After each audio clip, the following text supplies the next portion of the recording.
श्री हरि ओम श्री परमात्मने नमः। अथ दशमोऽध्यायः। भूय एव महाबाहो शृणु मे परमं वचः यत्तेऽहं प्रीयमाणाय वक्ष्यामि हितकाम्यया। श्री भगवान उवाच, the Lord said, Bhuya eva. Again, Mahabaho, the one with big shoulders. Shrunu me, listen to me. Paramam, best. Vachaha, words. Yatteham, Priyamanaya.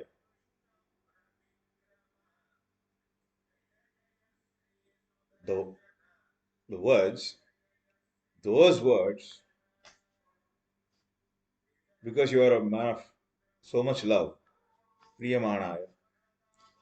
Vakshyami, the one I'm going to be saying. Hitakameya, to do good to you. Okay. So, 9 chapters are over when we read it.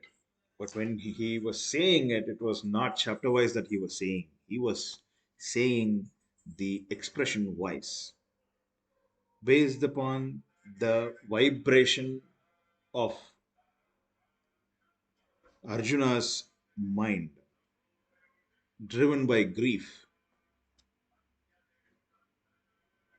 The Lord was addressing not just to Arjuna, but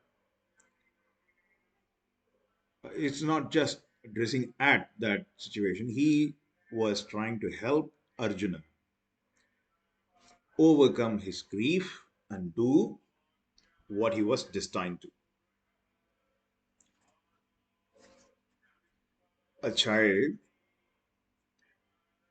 is, you know, a child gets up in the morning through the motherly love or the fatherly love or the elderly love, and then it gets ready to the school. It's all, buckled up and ready with the school bag and with the shoe and the socks and the uniform and all makeup's done. Now at the gate, with holding the mother and father's hands, or either of them or both, and now the school van comes. Just about to get inside the school van, the child suddenly starts refusing to step into the van and tries to flee away back home. The mother or the father, forcefully try to put the child back into the van. Okay. Arjuna not ready to fight against his beloved Bhishma Pitama, his beloved Guru Drona, because he never even, never ever imagined that he's going to be, causing, fighting against, people whom you love the most. He never did that. He has never done that before.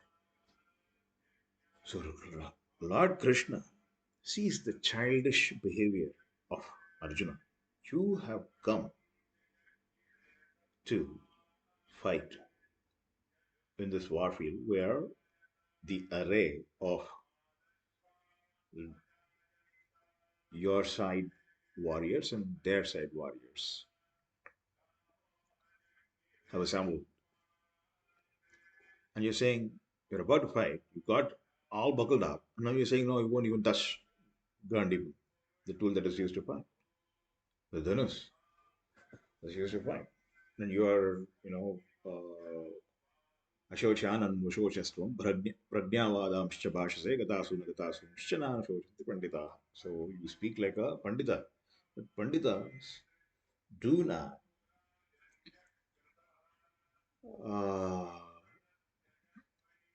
grieve for people who have departed and the one who are departing. Gatasuna, Gatasuna. That's where he starts actually addressing Arjuna's uh, grief and the mental situation. And when he, from Arjuna Vishada Yoga until uh, Rajavidya, Rajaguhya Yoga, he had been addressing this one problem, which is what? The grief of Arjuna, refusing to do the work that he has undertaken. He's a warrior and he refuses to wage war. He has come to the war field, he refuses to wage war. He is a Dhanurdhari, Shrestha Dhanurdhari back then at the time of Kurukshetra, and he refuses to even touch the Gandiva. He has already put it down when he said Gandivam Samsrate. So,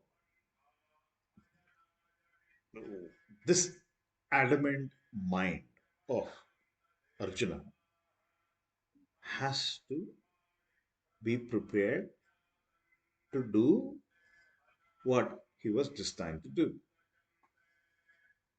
And the Lord takes the role of a charioteer. So the Lord can, in a flash, wipe out the entire the Kauravas Sena, the army of the Kauravas. But he chose to be the witness because he, even though the propagator of all the rules of all the universes ever known and unknown to our uh, intellectual plane, he has decided to let his children do their job. Why should you let your child get into the van and get educated? You have educated. You can easily read those ABCDs, etc., etc., the toddlers, poems, and rhymes. And why should you put your child? Then you have a reason for your child to get. Well, similarly, why should not the Lord has a reason to make Arjuna wage a war when he can do it himself? Very similar. This analogy might look like matching the situation.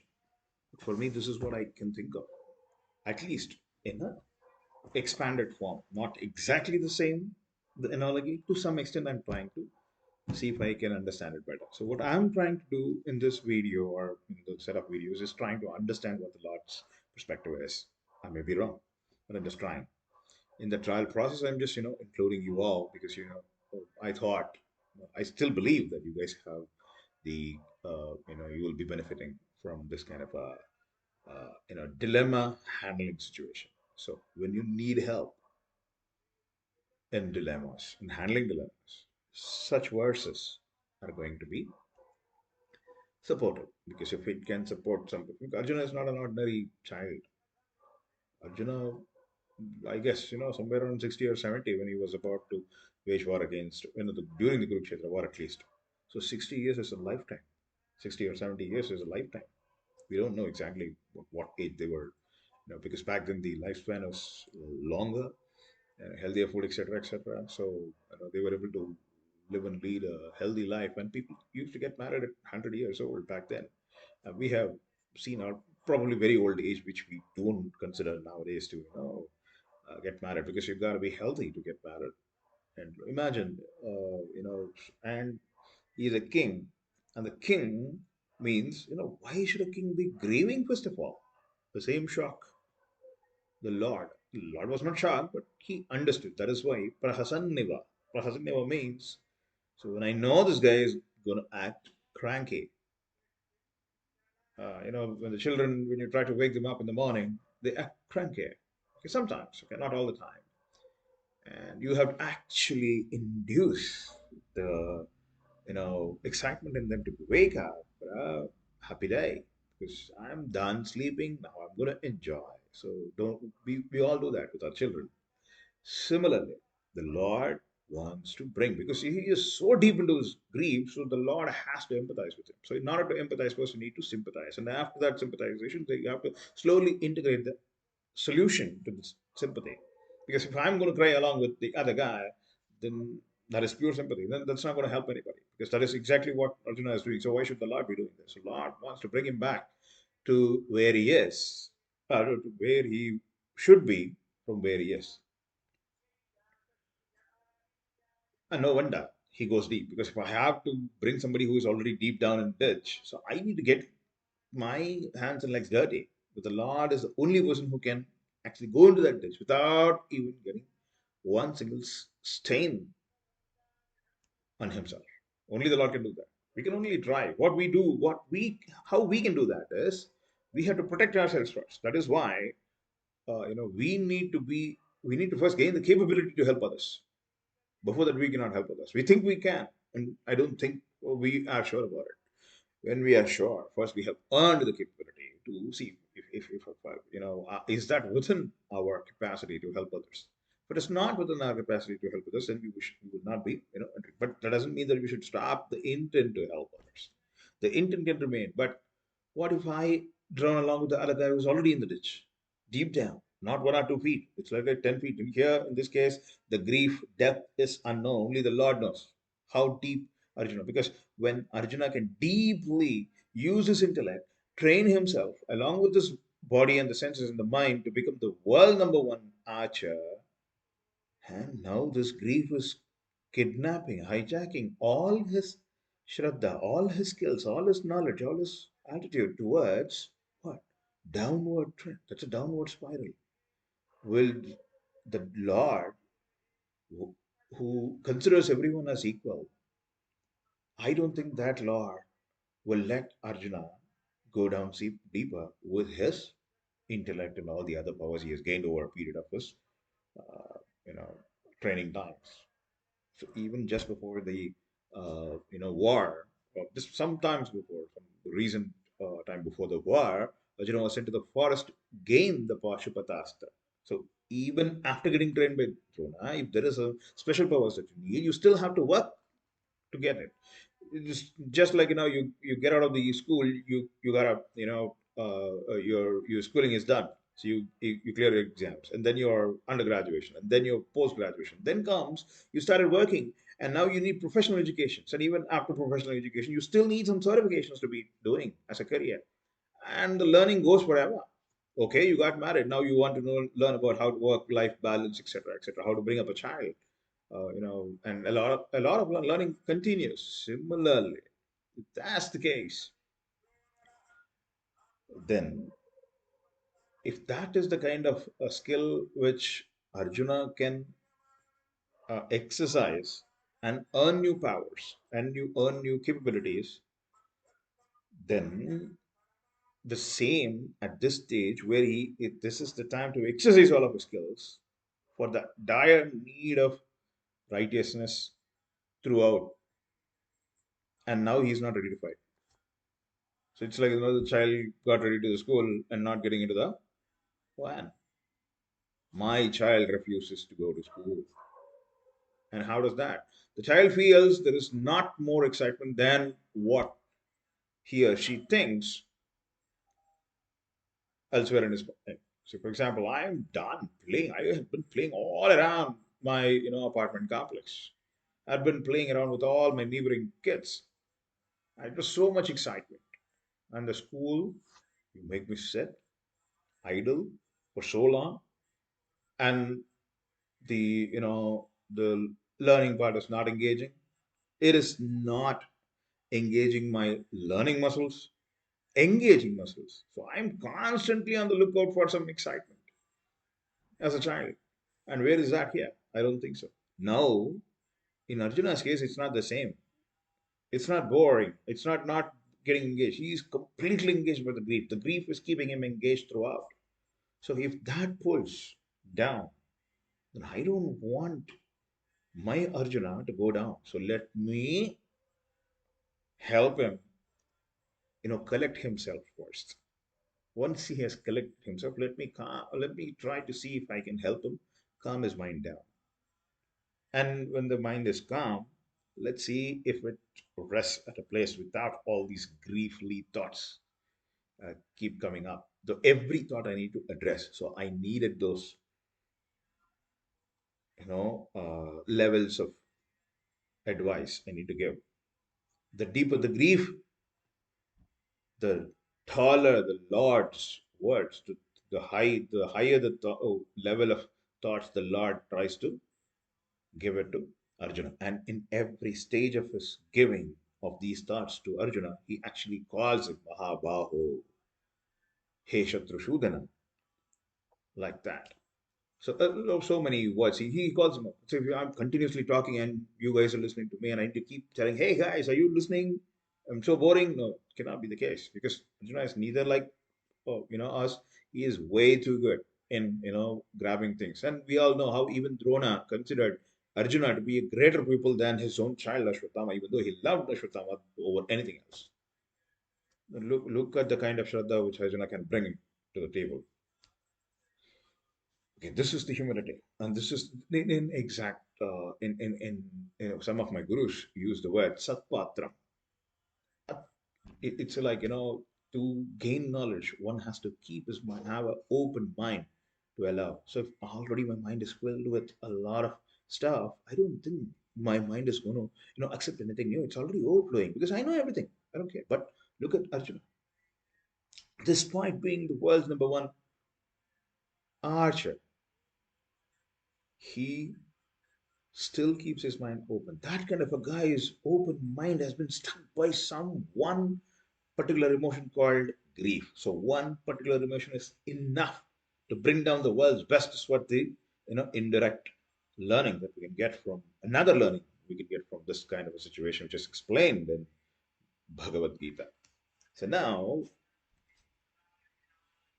Arjuna Vishwada Yoga, now Karma Yoga, then Karma Sannyasa Yoga, then Jnana Karma Sannyasa Yoga, then Karma Sannyasa Yoga, and then comes just what sixth chapter, which is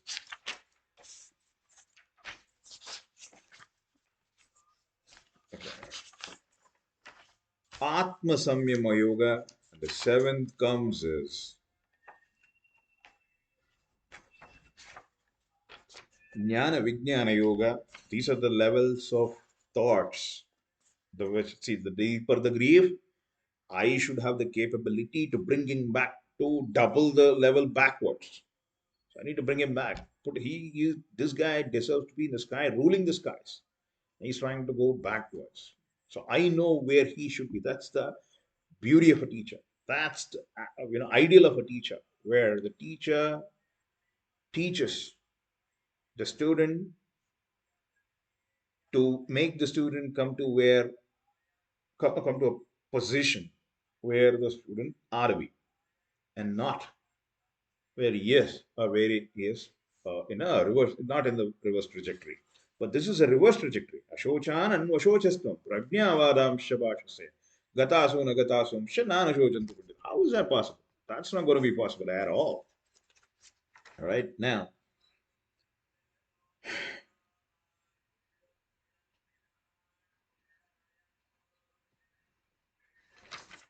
after that, Jnana Vijnana Yoga, then Akshara Brahma Yoga, and then Raja Vidya, Raja Guhya Yoga. So Raja Vidya, which is Raja means king, and Vidya means the skill, knowledge, the combo of all of that. So the applied skills, etc., etc., the capabilities, complete collective capabilities of an individual, or Vidya. So Raja Vidya, the king of skills. You have to have the king of knowledge. After knowing which, he doesn't have to know anything. He himself says, and this needs to be, uh, you know, protected. All right. So what is that? So we will come back to that nine later. But for now, let's continue the order of the tenth. So the this bhuya eva mahabaho shunu me paramam vachaha yatteham priyamanaya vakshyami hitakamyaya. All right. So he says, listen to me once again. The one with the broad shoulders, because you didn't gain the broad shoulders, is like, hey guys, are you guys listening to me? It's like that. The Mahabaho. So Arjuna knows he has a big shoulder. Krishna also knows that Arjuna has big shoulders. Then why do you have to pronounce it? You know, sometimes you need to, use this adjective to, bring the attention towards what is being said, because this what is being said is very, very important. Bhuya eva mahabaho shunu me paramam vacha. It's very important. Very, very. Paramam means it's the best. So you have to listen to me. What's that? And this 10th is termed as Vibhuti Yoga. Okay. So Vibhuti is what? So I have a quality, you humans have a quality, or anything that is below the Paramatman, we use the word quality. But anything at the Paramatma level, which we will not be able to comprehend, and even if we think we do, I don't think we can actually comprehend at the same level, and at the level at which the Lord can comprehend. So for us, we will consider for our understanding, we cannot fully understand Vibhuti is the quality of the Lord. So that's like something that we will not be able to comprehend completely. That's the point here. Yatteham priyamanaya vakshyame. That I am going to tell you. Hitakamya. Why am I telling you? Because I want to do good to you. Hitakamya. That is it is my kama. It is my asha to give you what is good. Priyamanaya. Why? You are also a man of love. So now priyamanaya can also be considered as the usage, this just like the usage of Mahabaha word. Priyamanayam, because you're not a man fit to be the carrying the emotion of grief in your Hridaya, but because you're a Priyamanaya, you're a man of love. Come on, come back. Put your attention from, take away the attention from grief and put it on the attention of Priyamanaya, love, right? Start thinking that way. Okay. It is because of the love. Somebody might, it is because of love towards, uh, Bhishma and Drona that, I am grieving. No. If your base emotion is love, you won't grieve. That is what the Lord is trying to say. So there is no grief. That is what he said. Gatasuna gatam sushta. He is on the way, departing this world. And somebody is already gone. For both of them, Panditas do not, grieve.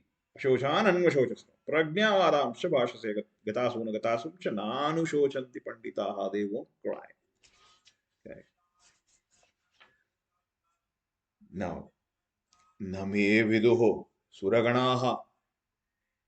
Suraganaha. Suraganaha in the sense, the set of all the devatas, the angels.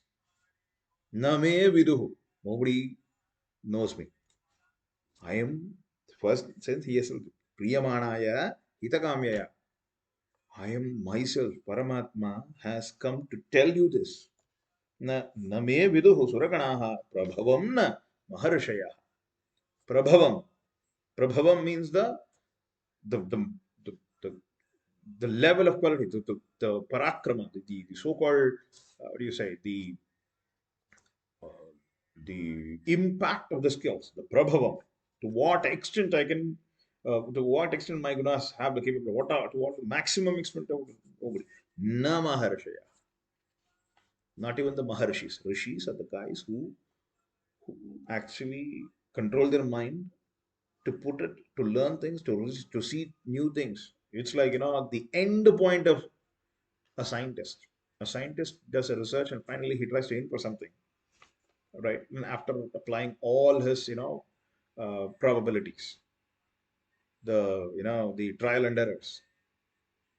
Rishis are those who have come to the end of those trial and errors at the inference level. Now here, I can only try to compare rishis to scientists and what the scientists do. But here it is like they're just like what Swami Vivekananda says, the instrument and the object of these rishis were actually the mind. The mind. So what is acting? There is a mind. What is the mind acting upon? Even that is the mind. Okay. Maharshaya. Even those Maharshaya, Prabhavam na. Okay. So, Name Viduhu Suraganaha, Prabhavam na Maharshaya. So the Maharshis have the capability to see the everything. Because that is why they are called as Rishi. Right? Even they cannot know my Prabhavam. The Prabhavam is the capabilities of me, the degree of capability, the magnitude of my capabilities. Aham adirhi devanam. Aham, I am. Adirhi. Adirhi devanam. So I am the beginning of the devas. Adirhi. Let me see. Maharshinam cha sarvasha. Because I am elder to, I am the beginning of the devas and the maharshis and sarvasha, everything.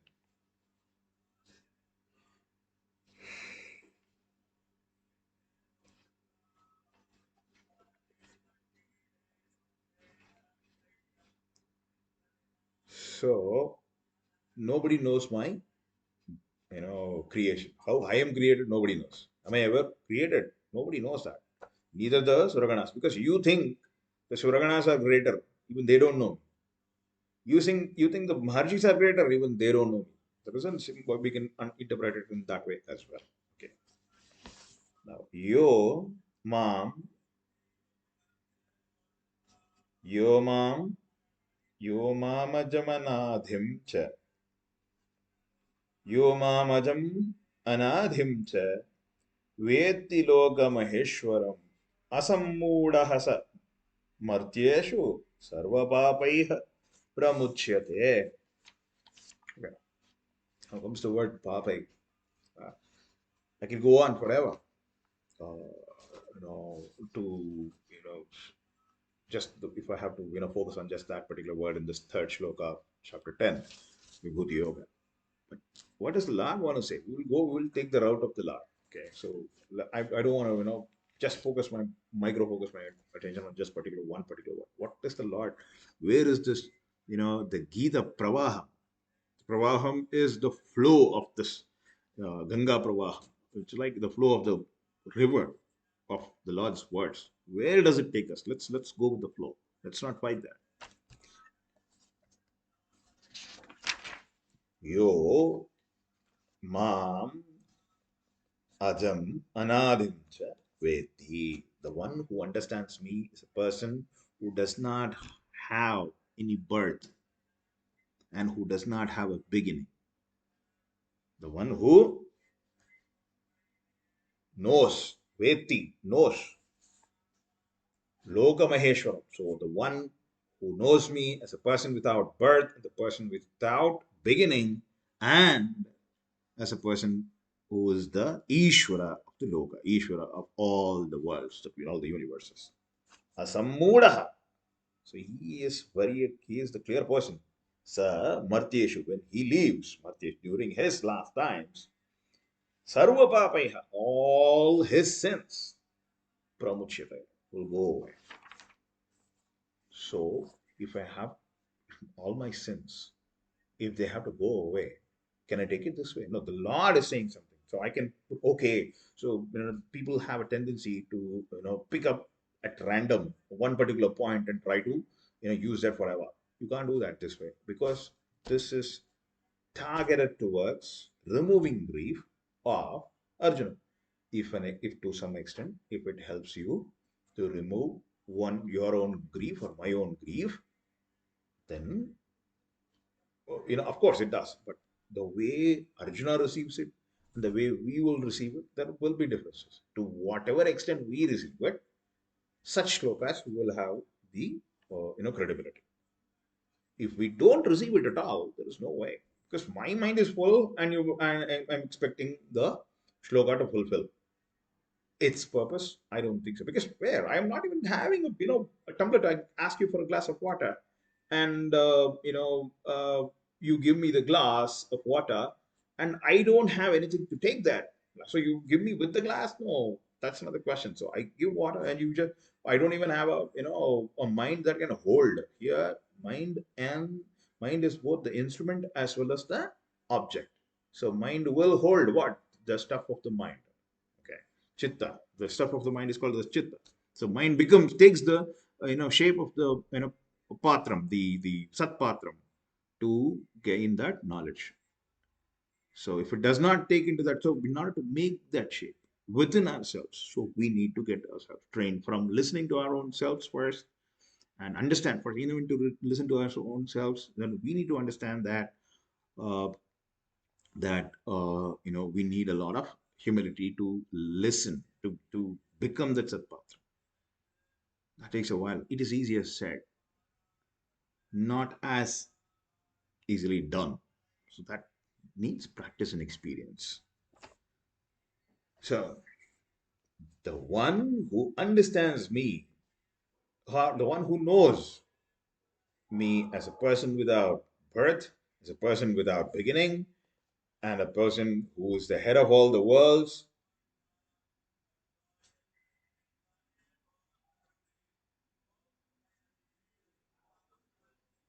philosophically, that is in depth, that person is considered as the wise among men, wise among humans. That person becomes free of all sins. So, this is Vibhuti Yoga, shloka number 1, 2, and 3. So, in the first shloka, he says, I'm going to tell you something important. Please listen to that. The second, he tells me, so what I'm going to tell you, uh, this is where it starts. Neither the devas, whom you consider as the big guy, even that big guy doesn't know me. So, which means when I become that. So, my secrets cannot be known even to them. Okay, rishis are the guys who see things even which are not, you know, appearing. They are called as the rishis. A scientist knows what, the combo of, where between the anode and the cathode. So should I put the low resistant tungsten, wolfram, or what should I put? So I don't know. Though, so it took him a while for Edison to connect tungsten in between anode and the cathode. That is just one. Okay, this is just one instance. Think about the Maharishis. Their job is to keep doing this, apply the mind, and then keep coming back and write your inferences. Even those guys, it's not about normal scientists. There is just one lifetime, 20 years of service, research of 30 years, 40 years, 60 years of research and inferences. Not all 60 years will have 60 inferences. We don't know that. These Maharshis, when they get onto a project, that they put themselves, entire body, mind, senses, intellect, everything they put in. That is why they say, hey, no, I'm going for 10,000 years of the first year. Oh, 40,000. If you go to Vishwamitra's case, first 1,000, he was not able to conquer desires. Second, then he realizes that and goes back another 1,000 years. He goes with tapasya is like letting go of things that you actually get attached to so easily. And for one day, I can't even quit what I'm attached to. Not my tongue. I need tasty food. I need beautiful sceneries to watch. I need nice clothes which are not so uncomfortable. They have comfortable clothes to wear. My skin needs that. So all my senses need certain things. And my mind is used to certain things, and I need all of that. Letting go of all of these is like next to impossible for me because I am having an untrained mind, uncontrolled mind. But imagine to do something for a Raja, king, Kaushika. The Kaushika, he is a descendant of the Kaushika ancestry. Then that's like Raja is used to what? Enjoying the world, right? Back in these days, it was allowed for the Raja because in the Kshatriyas can actually enjoy. But he wanted that people to say that I qualify for a Brahmin life, and it's not that easy. He went back. He realized that no, I then first he did 1,000 years of practice, and he realized he didn't. And then he went back. Now he controlled the desires, but he could not control anger. So when he realized that, and that anger, he did not, it did not come out of him. It was just in his mind, but he still realized and went back 1,000 years to get trained to how to conquer anger. So he conquered desire and anger. Then next 1,000 years, he went on, doing stuff, doing the same 3,000 years. He did tapasya. And I mean, I'm not sure about the exact calculation of what it was in the Treta Yuga or the prior to that, when he was actually doing those tapasya, because 1 year back then and 1 year today, I guess there is a measuring difference. It's like having a tag as 1 liter, okay, and I don't know whether both the vessels will measure it as 1 liters. We don't know that unless we use the same standard. What if the standard itself is different? So the standard back then, when uh, Vishwamitra was praying or was doing the tapasya, must have been different. So that's the case. So this is like letting go. These kind of maharshis, even these kind of maharshis, do not know. This is the second. So ahamadirhi devana maharshinam cha sarvashaha. So I am, beyond their, comprehension. So I am adir. So I am before them. So even they cannot know me. So name vidu suraganaha prabhavam na maharshayaha. They don't know me. So this is the first information he gives after inviting Mahabaho Priyamanaya. I'm going to tell you something important. So this is the first important point. The second point, the third shloka, the form of the third shloka, he says, and the one who knows me as a person who does not have a beginning and a person who does not have a, a birth, because birth is for those who once died. I never was born and never will die. So I never got created because I was there always. So these two. And as a person who is the Loka Maheshwara, I am the Maheshwara of the Lokas. Lokas, he has everything. Here, the word Loka means everything. We have to interpret it that way. Asamudaha, the most clear, that person. Asamuda, you cannot, confuse her. Imagine you guys would have, come across teachers, or professors, or, possibly a super trainer and a person who's, too good at what he is delivering. Do you think you as a student or a pupil can confuse that person? Even if you try, you know how super you would sound when that person take it. So okay, I can understand what the perspective is coming from. So asammuda, such a person. Who is such a person? The person who cannot be confused. Asammuda, sir, martyeshu. So martyeshu, when that person, martyeshu, in the sense, while he is about to depart this karma given body and an identity, his sins are done away with. So he is free from all his sins. So a sin here in the sense even the good karma as well as the bad karma. Okay, because both will tie. So where a gold chain or a chain of the regular iron chain, both will only tie oneself to the same direction. So that will go away. So second point number two. Point number two is what? So first shloka, I'm going to tell you something important. Second shloka, I'm above everybody. Third shloka, one who knows me this way, as a person without birth or beginning, and as a person as a lot of everything. That person will leave this. So, what's the point? Why should the Lord say this? This is where we need to concentrate. What is he trying to do? This is the patram level of Satpatram level of Arjuna. What is that Satpatram level? Okay. Why is he saying it? Because I know, okay, I understood what the Lord is saying. So will it go? Will this tattvatam will go inside me? Will this philosophical truth go inside me? Will this in-depth knowledge? See, look at that. And no wonder we try to be aware. Hey, it's done, man. I'm done listening to this. I'm done reading about this. I'm done. So let me stop it here because I'm losing patience.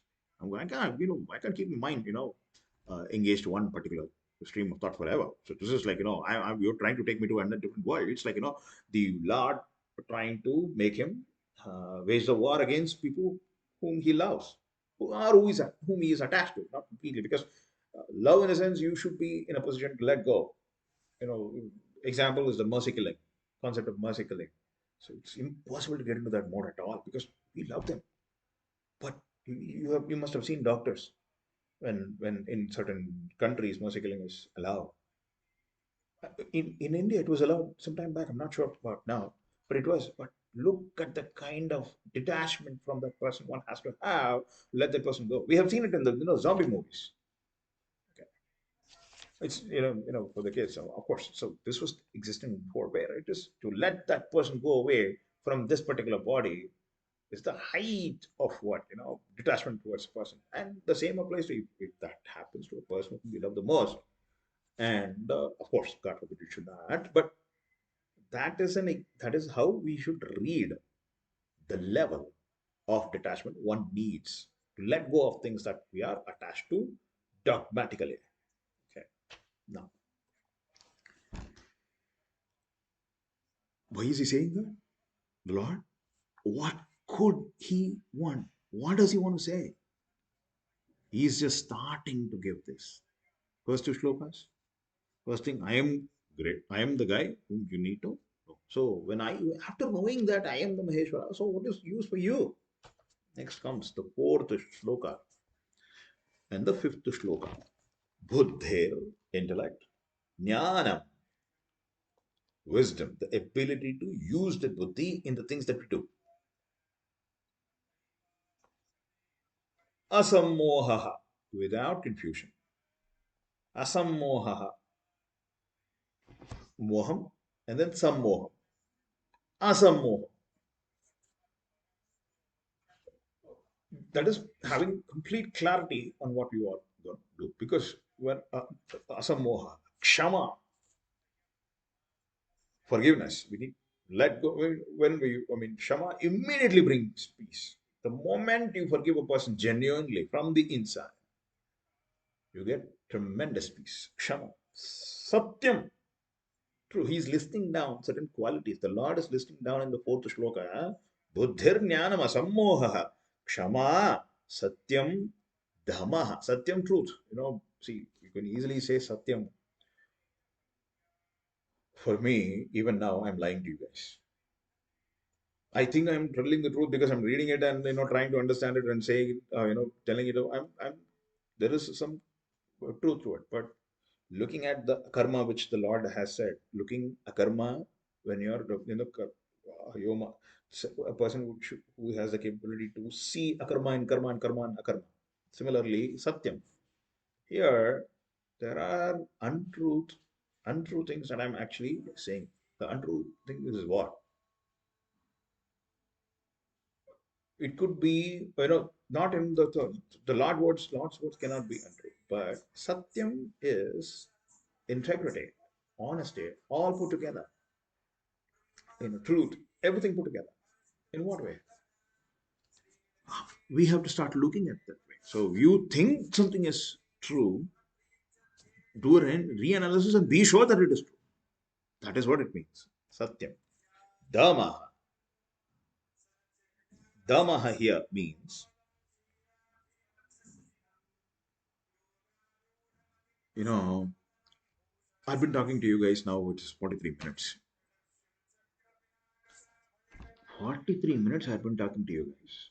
My sugar levels, which my tongue is used to, is telling me go grab a sugarly juice or a sugarly tea or coffee or whatever or something. The body is asking for something. But now I can control it. To what extent? To a level where the body reaches a bare minimum level. So my body can survive because I'm 40 plus. Whereas, think about a child. No child will, very rare. Okay, so children, or it depends. So why only children? So everybody, depending upon their age, and the other factors, there are levels where they need to know how they can perform at the max with the bare minimum consumption. Consuming via the body, consuming via the other consuming attachments that we have taken to. Consuming doesn't just mean that I should consume only the bodily consumptions, or the mindly consumptions, or the sensely consumptions. It consumption also appear to see, I'm going to take a 1500 rupees per month broadband plan, or am I going to be taking a 700 GB per month plan, or a 1000 GB per month plan. So it depends. So it depends upon where I'm using it, so how much I can reduce it to. So this is dhamma. The word dhamma is to be as conservative as possible to oneself. Number one, it starts with oneself always, right? Shama, because the way you treat yourself is how you naturally will treat others. Now, first one was kshama, which is forgiveness or the patience. Shama is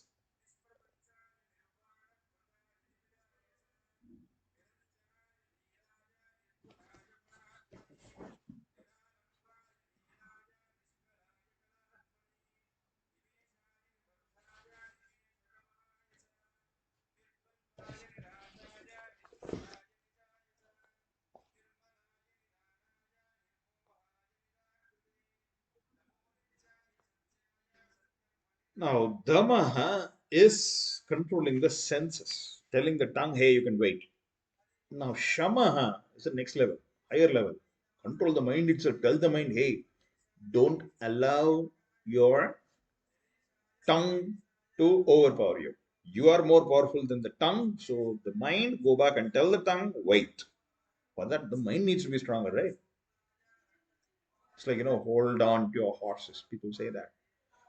The horse, the head face towards the foot of the hill, and you are behind the horse with the strings of the horse in your hand. The gravity is pulling you down, and then the horse, along with the gravity, is also pulling you down. So together, there are two things that are pulling you down. And if there are more than one arts, which is what? The eyes, the tongue, the smell, the sense of smell, the sense of hearing. I want to be listening to, rock music, etc., etc., or the music that I love it. So these things are telling the mind, okay, if somebody switches off the audio or music system at my house, and if I don't have a control mind, it's going to react. And the lesser the control, the more the reaction of the mind. So, shamaha is not kshamaha. Shamaha is to control the mind. Damaha is controlling the senses.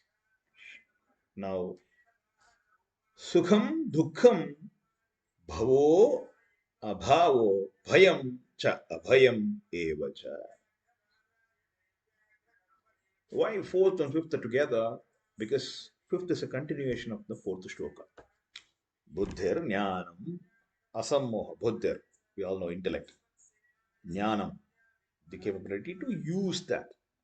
Buddhi.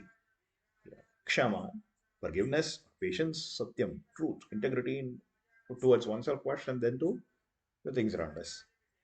I tell myself, okay, no, do not drink more than what you need of water. Because the guy who is under dire need of that water, he may not get it. So this is a truth. But how much do I follow it? Okay, I should drink water. Well, there is nobody around me now, and I have two glasses of water. Like one glass of water allows me to quench my thirst, then I should be satisfied with that. I should not look at the second one. I should not go beyond that. Now, sukham dukkam bhavo abhavo bhayam. So he is talking about three dichotomies. Sukham dukkam bhavam abhavam. Bhavo abhavo bhayam cha abhayam. Okay, cha. Now you consider it. So first, buddhir, number one is buddhi, jnanam, clarity, forgiveness or patience, truth, sense control, mind control. Now, is there a difference? Yes, we have seen that difference. Okay, yes. Shama, dhamaha, shama. Sukham, dukkham. Here it is not, sukham and dukkham are not two things. Here he is talking about the sukha dukkha dichotomy. Okay. Somebody does not reduce the audio when I'm listening to it, that is something that I like. I prefer that. What I don't prefer is somebody, reducing that audio because my sense of ears are used to that. Now, next, bhava, abhavo, bhavo, abhavo,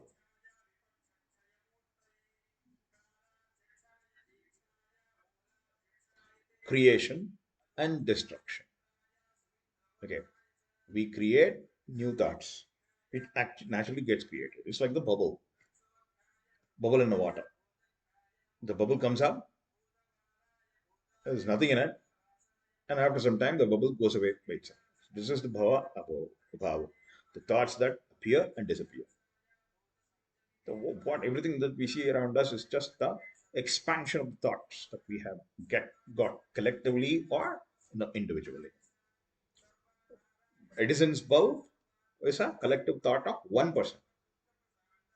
And these concretes and these, the buildings, the etc., whatever man-made that you can think of, these are collective expansion of multiple minds. So bhava, abhava, then destruction. Somebody you can the thought goes away. So this is a third dichotomy, second dichotomy. The third dichotomy, bhaya. So we fear at things that we are weak towards. Okay. And abhaya, we don't have fear of things that are not, or we believe that they are not more powerful. So this deck, the third deck, three dichotomies he's saying, and then the other six things that he has said. So which is Buddha, Jnana, forgiveness, truth, sense control, and mind control. These things, six things, these six qualities and three dichotomies in the fourth shloka done. Now, fifth shloka, ahimsa. Okay, what is ahimsa? To an extent, if we know that we are going to be hurting someone else, immediately we should stop doing that, or stop saying that, or stop even thinking about it. So don't think anything that will hurt others, because if thinking is not directly going to, but that will emanate without our own. In my experience, I have seen that when I keep on thinking about something, and when done, might hurt others, but still I should try to avoid. That is ahimsa. The trial to avoid any thought or word or deed that might hurt others. So that is ahimsa. Samata. So here he's continuing. Samata. The Lord is continuing. Samata is um, okay. I can think of samata. Sama is the word sounds similar to the word same in English. Samata means to carry an equanimity towards things. For example, two things are given. I'll just take two, even at multiple things. Think about a manager who's trying to write an appraisal for his subordinates, multiple subordinates. To have an equal eye. Only when I have an equal eye, uh, you know, towards all my subordinates, I can do justice for their work. What am I writing? I'm writing an appraisal. Appraisal is written on the work done by the people who report to a particular manager or a supervisor or a president, etc., etc. Now that the sense of equanimity will come when I, as a manager, do not have any attachment towards one set of people who report. And even my dogmas, I won't even allow my dogmas, the mindsets, to allow me to affect my decision. Which is what he did this, and this is what he deserves. He did this. This is what he did. He did this. This is what he deserves. So you just like what Mr. Stephen Covey says, you pick up one end of the stick, other end also comes. So you're not. So here I will be able to judge the work done only when I'm not attached to what that person is, or any kind of an attachment. Okay, I am good at, I like to, reward that person based upon the person or not with his work. So that is still an attachment from the gratifier perspective. Gratifier is the person who actually gives that appraisal, not takes. So here the subordinates are the takers. So this is one example. Another example is, I have a dog which helps me, take care of my house at night, and I have another dog which does not take care of the night. So I give more food. I don't give more food. No, that is not so equanimity. So do good to everything. It's like, is that not fair? What the dog deserves, I need to keep a open, uh, you know, open mind and equal mind towards things. Not only that, we can keep on adding that. I would love to, see your examples for feminists as well in this. So equanimity, samatha, tushtis, tushtis is to be contented with what you already have. Oh, multiple times where when I went behind things that I never needed, I was brought back to a situation where I started losing things that I needed for the sake of things that I did not need. Tushti is to be contented, to feel contented when you already have what you need. That comes with experience. Unless you don't have if you have a great brother or a great father or a great mother or a great elderly person, you will have to, go through that to understand a lot of stuff. So to learn something without a teacher and to learn something with a teacher, there's a huge difference. With a teacher, you learn it faster because and without a teacher, it's going to be very tough. That is for everything because you won't get a teacher for everything that the life teaches you. So life itself is a great teacher. Experience, mistakes, one's experiences. I won't say mistakes, experiences, and because the teacher has the capability to make sure that okay, it's like, not the teacher. Look at now here, Lord Krishna is a teacher, and the pupil is Arjuna. Think about a mother who has given birth to a child, and the child is slowly rolling over after some months of feeding and interacting with the mother and the people who come and cuddle the child. After a rollover, the child crawls, rollover, crawling, then sitting, imbalanced sitting, then permanent sitting. So sitting and then standing and holding, and then standing independently, and then slow walks, and then slow running, and then stable running. So this is a gradual, slow process. Can I skip one process before that? This is not agile. The child has to go through this waterfall. It's not a waterfall, it's the growth. It's the reverse waterfall. The child has to grow. So when the child has to go that route, every one of us will have to go that route. There is no shortcut here. I cannot try to run before I can walk a stand. So, tushtis. Why am I saying this tushtis? Is because am I contented? No, there's a learning process. Can I skip it? Okay, no, I like it. So I'll go behind it. I don't care what's gonna happen. I'll go behind it. I like it. What is just with me is I should have been contented with my current stage of crawling. Why you want to run when I'm not even able to sit or stand? This is tushtis. So what is my current stage? Am I contented with it? So this question I need to keep asking myself. So this is a part of self-awareness. Tushtis. Tapo. Okay. Now look at the beauty of the combo of the word. Tushtis tapo. Actually, in the Sanskrit, the tushti and tapo is joined together, and tushtis tapo, the s has come as the sandhi, as a joining factor of these two words. Because the moment I think that there is a difficulty in getting that the feeling of tripti, the feeling of being contented with what I already have, I find difficulty, then I have to take the help of tapasya. I'm not going to go to what attracts me. Man, what attracts the child, which is only crawling, but what to run is the people around who are running and walking with their legs. The crawling child wants to try to get up. Most mothers have seen this. Most, new fathers have seen this. So it's just tapo. Tapo. Then after tapasya, now comes the word dana.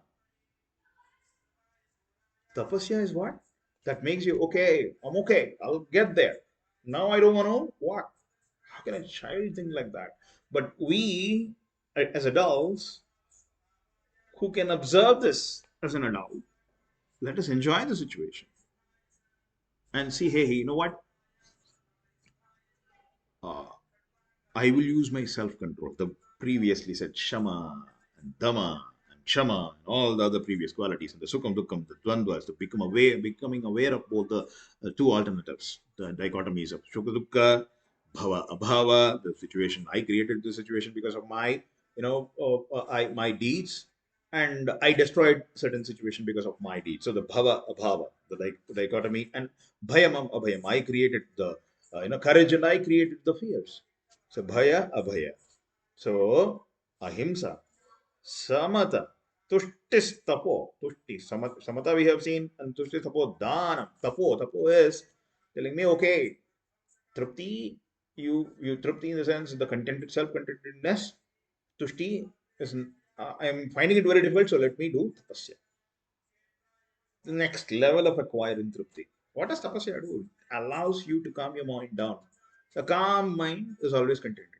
So if you have a problem with what being content of what you already have, then that is where this then that is where tapasya will help you. Okay, you've done tapasya. Now you have gained the capability to let go of almost a lot of things, many things. Now comes when you're letting go, you cannot just throw it away because these are good things that can be useful for somebody who is still in the process of getting that tripti or self-contentedness. So you give it as the way you give dhanam. There are in the later on the 18th chapter, when we get there, we will talk about it. The Lord Himself gives three types of dana: the rajasa dana, tamasa dana, and satvika dana. So here comes the dhanam. Here He did not use the three types of dana. He just used the word dhanam. Yasho ayasha. The yasho means the kirti, the famous. How and Yasho, Ayasha. Ayasha is being notorious. So this dichotomy, the fourth dichotomy that he mentions in the fifth shloka is the Yasho Ayasha.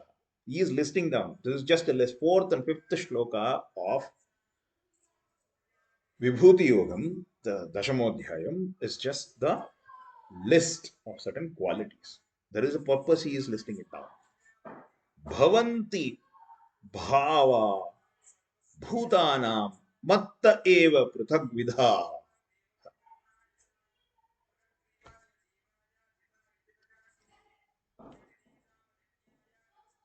All these come out of me. So he listed all of this, which we thought we are the ones who are created. But where did it all start? It started with me. Something as minute and intricate like these bhavams have come out of me. Then what are the Maharshis and the Suraganas and other people? They are actually below me and I am above all of them. Because all these, after the Bhava comes the Shrishti, after the Shrishti comes the Devas and Maharshis and etc. etc. Right. So that is what the Lord says. So this is the Sukshma, which the intricate truth which the Lord wants us to know, wants Arjuna to know. So again goes back to the same question. Every shloka hits Arjuna. So let go of the grief. So what does it mean for the grief? It has come from me. So you are newly facing this situation where you don't want to fight because they are your loved ones, your attracted ones. No, they are on the wrong side. This is like the way I look at it, Arjuna, is like these are two different bhavas. Which is he is supporting somebody who's a abuser. Oh, Duryodhana. He becomes the king because using the capabilities of Bhishma. Then what? Because he has already said in the third, second shlok, second dhyaya where यदा यदा हि धर्मस्य ग्लानिर्भवति Bharat अभ्युत्थानमधर्मस्य तदात्मानं सृजाम्यहम्. So I have come here to to protect the dharma and do away with people who harm the dharma, who or whatever harms the dharma. So this, I don't want Bhishma's capabilities to protect an abuser. You understood? Bhishma is good. He's doing his job. But what and what is he protecting? He's protecting an abuser. And I won't let him survive. For you, he said, you are attached to. I have the same love towards Bhishma and you, and I'm making you beat Bhishma. Why is that? Because my purpose is to make sure that there is an overall stability, and you're only worried about your grief at this point in time, where you should be ideally thinking what you should be thinking about sharpening your arrows. You should be thinking ideally, making sure that the tightness of the string, the tension of the string is apt for you to exercise your accuracy of archery. Letting that go, what are you doing? You're thinking about something that is nowhere related to what you're, do you have the equipment to fight? So if I'm going out for my office, I want to make sure whether my laptop is ready, is my, the other thing, the identity card is ready, or is my what did I where did I leave office yesterday, to what level of work I have done accomplished yesterday, what level of continuity my project is hanging around.